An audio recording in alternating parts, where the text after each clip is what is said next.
Welcome to show 1300, our 25th complete year on television. Coach Tibbs analyzing the Bulls playoffs. Harold Baines analyzing the White Sox and their history on this momentous show. And then we'll take you back. Hall of Fame baseball players and Hall of Famers from the National Football League. Faces you know. We'll flash back with them this week. Show 1300. Check out my website, benkowski.com, for my weekly article and up-to-the-minute trivia sites. From wherever Chicago sports teams are making news, it's the 25th year of the Sports Spotlight. Flowers for every imaginable occasion at Lansing Floral Shop. Call them at 708-474-1212. They deliver. Jack Desmond's Irish Pub has Benkowski Trivia, Wednesday, May 15th, and again on the 29th at 8 p.m. $10 domestic buckets on Wednesday. Easy to reach at 10339 South Ridgeland. Play trivia at Jack Desmond's Irish Pub. Want to get a haircut from a great hairstylist? Call mine, Rose Murillo, 312-726-2201. With a 30-year Southwest Side tradition, Huck Finn is open 24 hours to serve you with great breakfasts like the Becky Thatcher, soups, great lunches, 1/3 pound burgers, clubs, and much more. Dinners from seafood to steaks to pasta, great donuts, and ice creams. With 3 locations at Archer and Damon, 67th and Pulaski, and 105th and Cicero. Stop in today. You know Huck Finn is open. Demitas Coffee Shop, a great place to go at 1066 West Taylor, right off the UIC campus next to the Italian Ice Shop. Breakfast, lunches, mochas, lattes, cappuccino, tea, baked goods, superb French toast, great chicken salad that I love. They're open Tuesday through Sunday. You got to check out Demitas. And you got to check out Dave McLean Antiques. Open 11 a.m. to 5 p.m. 6 days a week. Always buying and selling quality antiques, art, silver, coins, vintage bicycles, great wholesale prices, and dealers are welcome. 2716 West 111th Street, right between Kedzie and Western. Dave McLean Antiques. Sam & Sons Jewelers. They have custom-made jewelry, and they buy, sell, trade, and repair the jewelry you have. Certified loose diamonds and gemstones, easy to reach at 10640 South Cicero. Sam & Sons Jewelers, they do great things at 10640 South Cicero. Ignatz Ristorante in the Italian neighborhood at 2421 South Oakley has chicken Vesuvio and cacciatore, steak Isabella, veal parmesan, and they're featured on Chicago's Best Time Out, Chicago, 190 North, Chicago Magazine, Ignatz Ristorante, and my trivia there, too. Welcome to the 1,300th episode of the Sports Spotlight, dating back to May of 1988, 25 full years on the air, and we hate to start the show with a little controversy, but Derrick Rose still not in action as of our taping, and the Bulls with the home advantage over Miami already. In this sequence, they're playing the Brooklyn Nets, a pretty tough series that went the full boat 7 and took an amazing performance by the Bulls to win in Brooklyn on the road to close it out. This is Game 6 huddling, and there were some issues in this game that pertain mostly to the offense.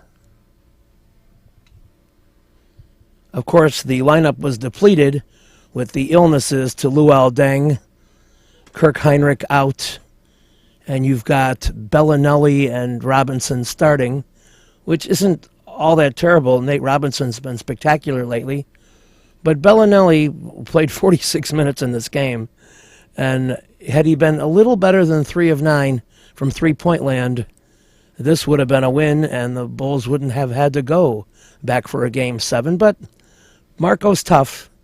And interestingly, in the finale against Brooklyn, Marco was fined $15,000 for a little insignia he gave to the Brooklyn bench, which was perceived as profane. And I thought that was very funny and showed the spirit and the intensity of Marco Bellinelli, a guy who's been there and played in some big games in Europe and knows what it's like to have the ball at the end of the game, and a guy you may end up counting on in the series against Miami before it's all said and done. Coach Tibbs, frequently his winning post-game press conferences sound like his losing ones. See if you can figure out what happened here. Tom, it looked like the first half was kind of more their pace, pretty offensive-oriented game. Do you think maybe the game got a little away from you a little bit with that in the first half? Well, they scored. You know, they had a big first quarter, so we're concerned about that. But, you know, to win in the playoffs, you got to play 48 minutes. You know, that's what you have to do. And I thought the rebounding effort was better. Thought the defense improved as the game went along. You know, but there's some things that we have to clean up. Tom, obviously you talk about readiness to play a whole lot. What would you think of Marco's game, especially mixing the playmaking with the scoring and everything? Yeah, I thought he did a very good job. Did a lot of good things out there. You know, ran the pick and roll, shot the ball well, made plays, but not enough. Tom, what was Nate's situation out there? There was talk that he may have gotten sick on the sideline during the game. Well, he's been sick for a while, but I mean that's part of it. You know,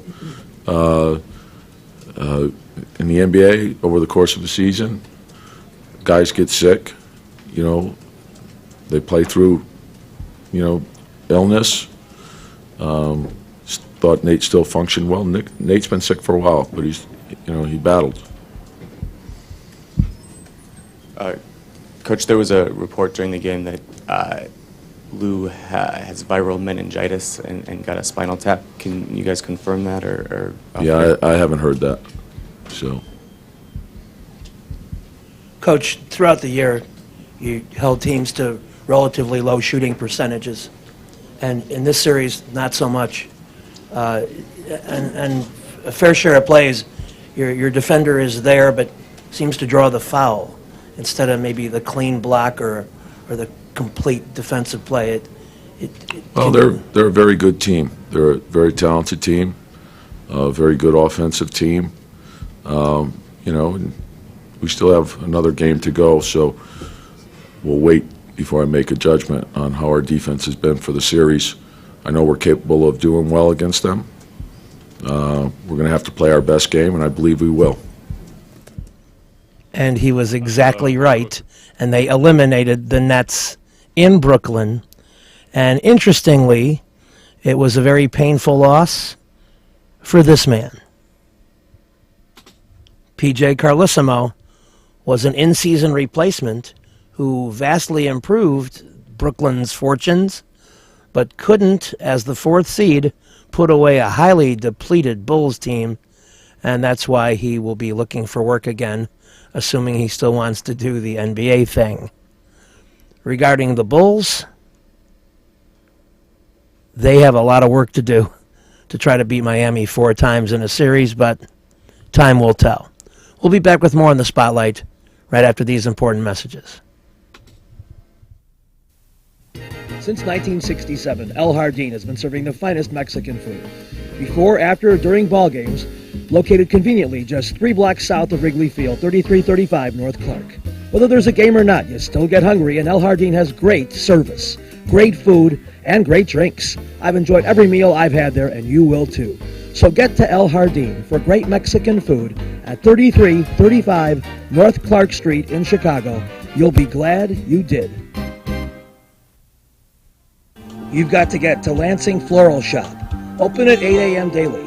Besides a great array of live flowers, they have custom silks, Bridgewater candles. They want you to plan your parties early at a wide delivery area. They're located at 3420 Ridge Road in Lansing, or you can call 708-474-1212. Weddings, funerals, birthdays, anniversaries, and guys, try the No Reason flower. Believe me, it works. Lansing Floral Shop. Give them a call, 708-474-1212.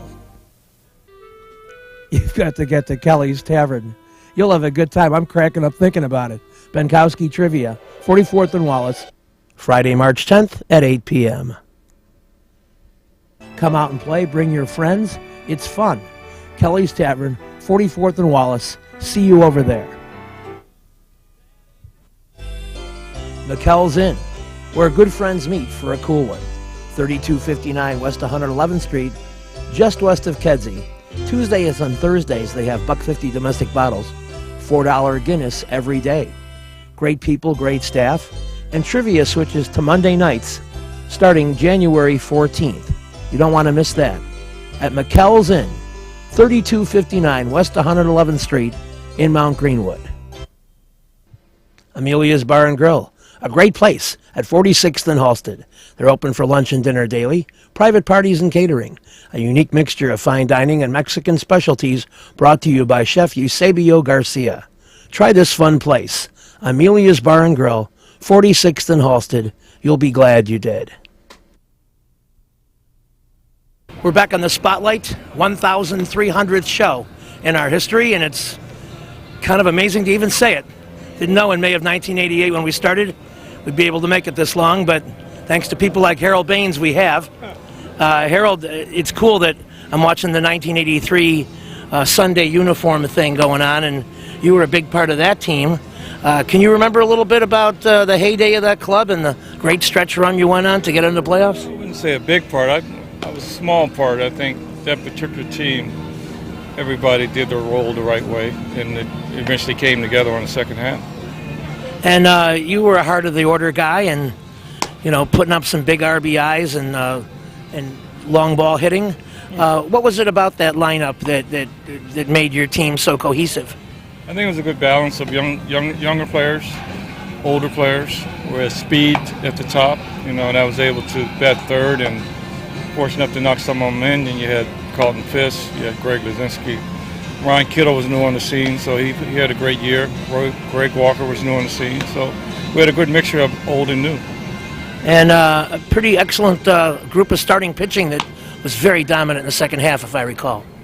I would say yes. I mean, it's just that they did a lot in the second half and they did a lot in the playoffs. We just didn't hit in the playoffs. I mean, we won by 20 games, but we just fell short because we didn't hit like we did all the second half of the season. Of Lamar Hoyt, Richard Dotson, Floyd Bannister, who was the most impressive to you? It would have to be Burns. Rick Burns, I'm sorry I missed him. I mean, a guy who had bad hips like he had and was able to go out there and pitch the way he did. I was more impressed with that than not to say the other pitchers we had weren't great, but what he had to deal with just to get on the mound was very very special to see, and I was happy that he was successful doing it. And in Game 4 of that playoff series, across the street, he was brilliant, and the game got away, but I think he went 9 scoreless. Do you remember that? Yeah, he went 10 innings, but he hit the home run in the 10th. But it was another great outing by Brett, and like I said earlier, we just didn't make the timely hitting that we did late in the second half. As your career progressed through the American League and you played for other teams, were you aware of the numbers you were piling up, and as you were climbing the ranks of all-time RBI men? No, I think I was fortunate enough to get the right coach at the right time, Charlie Lyle, to teach me not the art of the swing, but to learn parts of the place to look for and pitches to look for. And that helped me for my RBIs to go up. But I had to believe in what he was trying to teach me for it to work, and it worked for me. Well, there must have been some spark of talent, because Bill Veeck spotted you at age 12, I'm told, in Maryland. I mean, you definitely got to have some talent, but it takes more than that. You still got to work hard behind the scenes just to do that talent. And like, I'll go back to Charlie Lyle. He taught me a little bit more that I didn't know to get me over that hump. I was the type of hitter when I first came up, if it didn't bounce, I was swinging. So I became more of a patient hitter, especially when I had guys in scoring positions.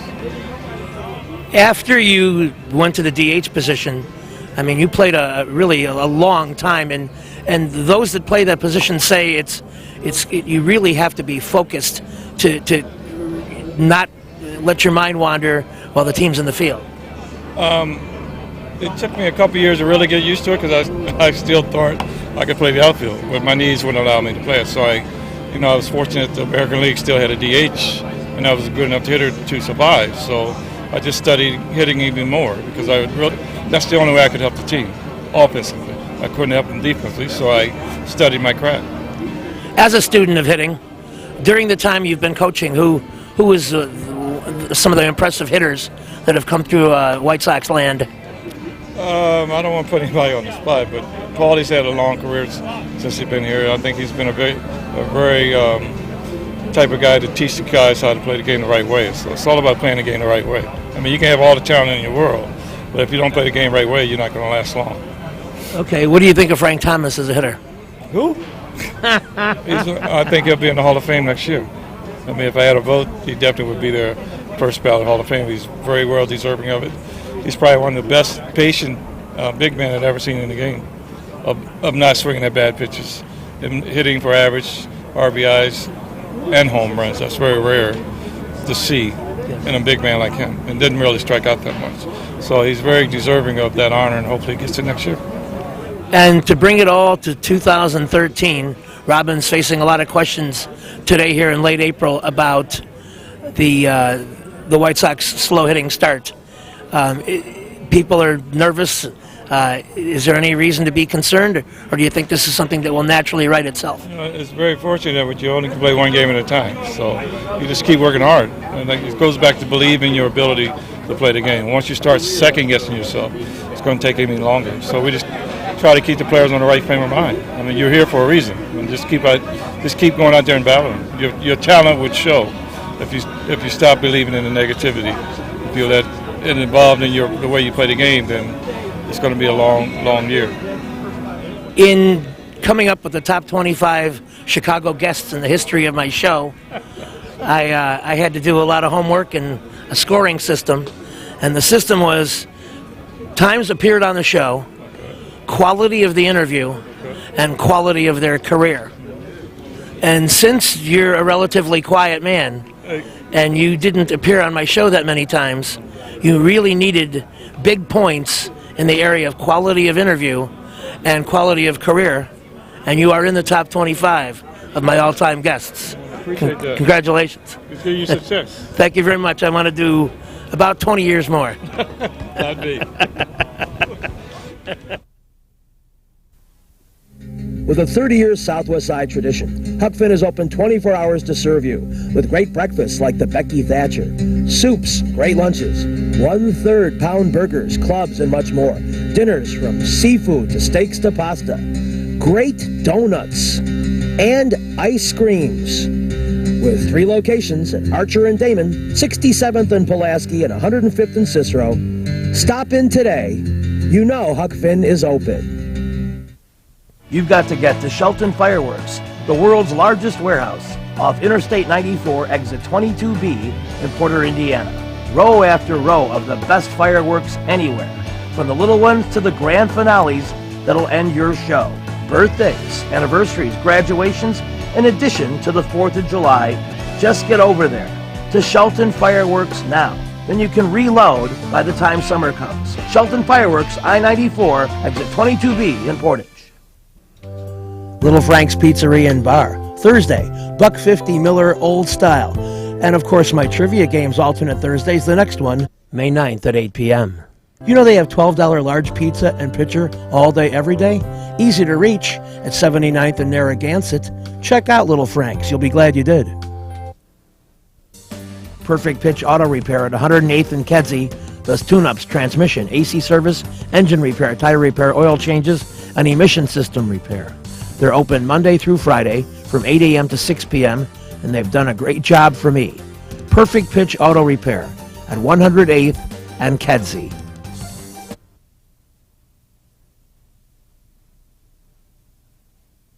For me, Perfect Pitch Auto Repair at 108th and Kedzie. You should get to At the Office Sports Bar and Grill, 4901 Calsag Road in Crestwood, near 132nd and Cicero. 15 appetizers, flatbreads, burgers, wraps, paninis, 20 different kinds of sandwiches, soups, and salads. It's all there for you at the office near 132nd and Cicero. We start our countdown. The number 25 greatest Chicago person in our show history, Harold Baines. 30th in all-time RBIs. 41st in hits. So close to the Hall of Fame. Number 24, Kenny Williams. Although he had a relatively short playing career, his front office work was stellar, and he was a big architect of the 2005 World Series champion White Sox, and forever his name will be held in high regard for that reason. Number 23, John Paxson. His father played in the NBA. His brother played in the NBA. He came to the Bulls in 1985, has been part of the family ever since. He had big threes in the 91 finals. He hit the game winner in the 93 finals against the Phoenix Suns, has been a big, important part of the front office of the Bulls ever since, and what a great man. Number 22, Brian Urlacher. Came to the Bears in 2000. Over 1,000 tackles. 22 interceptions. Great speed from the middle linebacker position. Future Hall of Famer. But he did a weird thing. He used to do his press conferences before Dick Duran. Oh, well, I guess we can overlook that. Derrick Rose, number 21. Just 300 NBA games played, but great stats in his 29 playoffs. He's got an MVP under his belt. I don't know why he's not playing now, but he is a star of the future. Number 20, former Blackhawk coach Mike Keenan, 88-92, took the Blackhawks to the 92 Stanley Cup Finals. They did not win it. He was a tense and mean individual, made Mike Ditka look nice. Mark Grace, number 19, took over first base right as my show began, played throughout the 90s, was a big-time Cub, accessible, solid player. A little trouble with the alcohol lately. Number 18, Jeremy Roenick. He went on to score 500 goals in his career, was great when he played for the Blackhawks in 8 of his 20 seasons, was part of the 1992 Stanley Cup finalists, and a great broadcaster now. Number 17, Robin Ventura. I remember him as a player. Of course, throughout much of the 90s, over almost 300 home runs in his career, 18 Grand Slams, 6 Gold Gloves, a lot of accolades, and of course now manager of the White Sox. Number 16, Richard Dent, pass rusher deluxe. Number 15, Horace Grant. Played 7 of his 17 years for the Bulls, 3 championships. Went on for 13,000 points. A truly great power forward. Number 14, Ryne Sandberg. Hall of Famer deluxe. Great second baseman with a ton of gold gloves. 344 stolen bases. Great power from the number 2 position in the order. And a true, one of the greatest Cubs of all time. Number 13, Jim Harbaugh. Back when he played for the Bears, it was a tough time. He took a lot of hits. He took a lot of crap from Mike Ditka and carried on. It was a very tough individual. I respect him. We'll be back with the final 12 right after these messages. Restaurant and Pizzeria at Grand and Racine is the place to go before United Center Pavilion, Bulls, Hawks, Cubs, and Sox too. Dine in or carry out with great family recipes, including homemade pastas, steaks, seafood, a great fun bar area. Meet people, have a tremendous time at Salerno's Restaurant and Pizzeria, Grand and Racine. You'll find a great variety of foods for you to enjoy at Salerno's. Albo's Sandwich Shop is new. They got good stuff. Open 11 a.m. Monday through Saturday. Italian beef, sausage, meatball, steak sandwiches, parmesan, soups, Italian subs, salads. At 6316 Archer, right around Mobile, Albo's Sandwich Shop. Really good stuff. Then you got Beefy's, a neighborhood tradition since 1987. Famous chicken sub, Italian beef, double cheeseburger, dine in, carry out. Easy to reach at 5749 South Harlem. Beefy's, that's the place to go. Last time I was there, I did have an Italian beef sandwich. You can have it a lot of different ways. Dipped, double dipped, throw a little giardiniera on it. Always excellent at Beefy's, 5749 South Harlem Avenue. Reggie's is a great place with tons of music, interesting people and staff, great food and drink at 21st and State. And amongst the cool things they have, Benkowski Trivia, May 13th and May 27th. Reggie's, 21st and State, a fun place. Mike Singletary, number 12, Mr. Intensity. His eyes focused all the time. Super Bowl champion, played from 81 to 92. 1,000 tackle guy, and a brilliant studier of film, and did a lot of homework, was a coach on the field. Number 11, the clutch captain, Paul Konerko, with over 400 White Sox home runs. The World Series of 2005 under his belt. The ALCS MVP that year. Incredible performance in RBIs, and underrated as a first baseman, but a true leader and a gentleman. Number 10, Carlton Fisk, one of the great White Sox of the 80s into the 90s. Key for the 83 playoff team. One of the all-time Ironman catchers ever, caught till he was 45 years old. Also slugged 37 homers in 1985. He didn't always know how to take the guy. Sometimes he'd say, "Not today," for an interview. But I felt fairly close to the guy, and he was a classic Hall of Famer.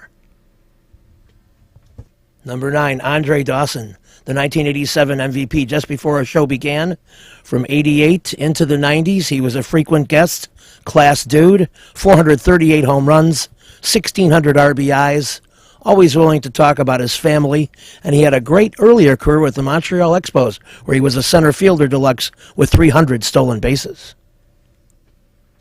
Number 8, Frank Thomas. I saw him from the moment he came up in 1990. One of the greatest hitters I have ever seen. 521 career home runs, 1,700 walks, 1,700 RBIs. A key to the 93 playoff team. 2-time MVP. Helped greatly on the 2005 World Series team. The accolades go on and on. A lock Hall of Famer. Number 7, Ozzie Guillen. When our show started in 88, he was a player. Numerous times interviewed him in that form. But of course, you know his soundtracks from his managerial time, Mr. Soundbite. And of course, the key to the 2005 World Series championship. It ended kind of badly here, but Ozzie was on the show a ton of times and was a great guest. Number 6, Phil Jackson, the brainy Buddhist. The most patient guy, or harsh when he needed to be, but he knew how to juggle the egos, and the Bulls won 6 titles with him, and his legacy is locked in Chicago. Number 5, Greg Maddux, the most average-looking guy, so dominant. 355 pitching wins, top 10 all-time. Covered him 88 to 92 as a Cub, and then at the end, the Atlanta Braves years, 5,000 innings pitched, 3,300 strikeouts. Spectacular. Number 4, Chris Chelios, the ultimate warrior. 1,600 NHL games played, 5th all-time, and he even bought ads on my show. Number 3, Scottie Pippen. 6 NBA titles with the Bulls. And number 6 in all-time NBA steals. All kinds of records and accolades. Great guy. Number 2, Mike Ditka. Hall of Famer and an ultimate guest. Always, always interesting and fun, if not intimidating. Number 1, of course, is Michael. 6 titles. Number 3 in all-time scoring. 3 in all-time steals. And the greatest clutch player I have ever seen. This week's show has been brought to you by the Lansing Floral Shop. Call for your flowers at 708-474-1212. Huck Finn, a great wide-ranging